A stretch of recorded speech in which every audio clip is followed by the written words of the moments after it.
ఏమైంది ఏమికి, ఎందుకు ఇలా ఉంది, ప్రతిసారి హ్యాపీగా వచ్చేది అనుకుంటాడు. కానీ కళ్ళంతా ఎర్రగా అయిపోయి ఏంటి అసలు ఏంటి ఇతను ఏమి ఎరగనట్లు ఇలా మాట్లాడుతున్నాడు అనుకుంటా యాక్చువల్గా మర్చిపోతారు. పురుషులు గుమ్మం దాటి బయటకు వెళ్ళగానే మర్చిపోతారు, ఏం జరిగిందో ఇంట్లో అనేది మర్చిపోతారు. మీరు నమ్మని నమ్మకపోండి, అడగండి మీ భర్తల్ని. కానీ భార్యలు మర్చిపోలేరు. దీన్ని ఏమంటారంటే బ్రూడింగ్ అంటారు.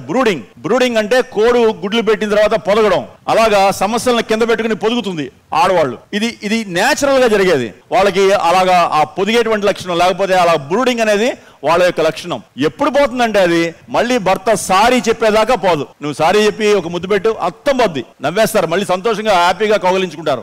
This must happen. ఎప్పుడు కూడా అలాగా ప్రొలాంగ్ చేయొద్దు. ఏదైనా కష్టం వచ్చినప్పుడు సారీ డార్లింగ్, సారీ అమ్మా, భర్త నిన్ను కొంచెం కష్టపెట్టాను అనే మాట రావాలి. భర్త ఎవరు చెప్పాలి ప్రతిసారి?